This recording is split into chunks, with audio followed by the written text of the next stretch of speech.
So you walk down the aisle of Bass Pro Shops and you see a whole row of swim jigs, and you think they're probably all created equal, but really you're gonna have a lot more success if you pick the right swim jig that's suited for the body of water that you're fishing and the rod and reel that you're fishing.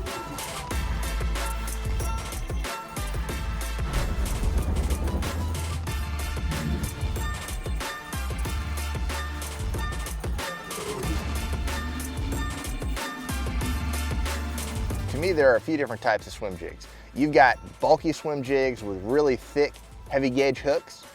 You've got kind of in between, and then you've got like lighter wire, smaller finesse swim jigs that you're actually gonna use on different bodies of water. So starting with the heavy stuff, let's go right into it. And this is kind of, this is a setup right here that I would use in Florida, maybe in East Texas, somewhere where you're fishing around a lot of heavy grass, big fish, clear lake in California.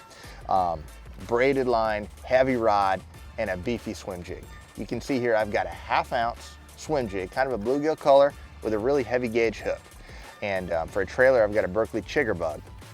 This thing is meant to imitate a bluegill, and you're not fishing for small fish when you throw this thing.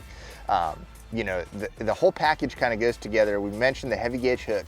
You're using it because you're fishing braided line and a heavy rod around heavy cover.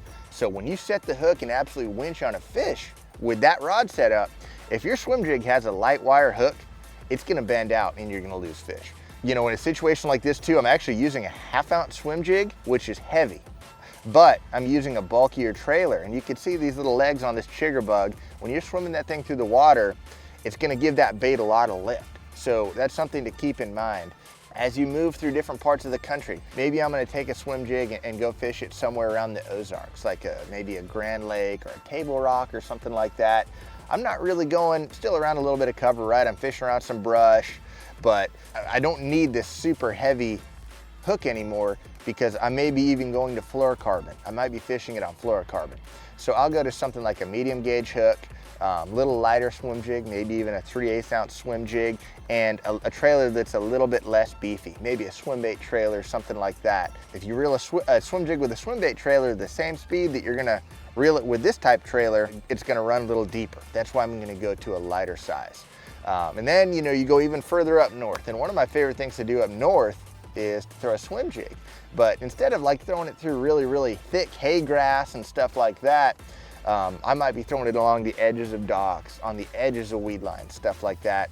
I'm gonna go to more of a finesse swim jig, and something like a 1/4 ounce black and blue, finesse swim jig with a little finesse trailer works really well all around the northern part of the country.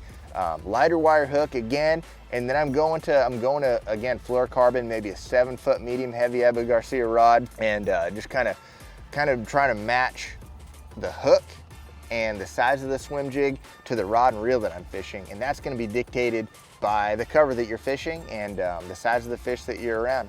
Hopefully those tips help you out.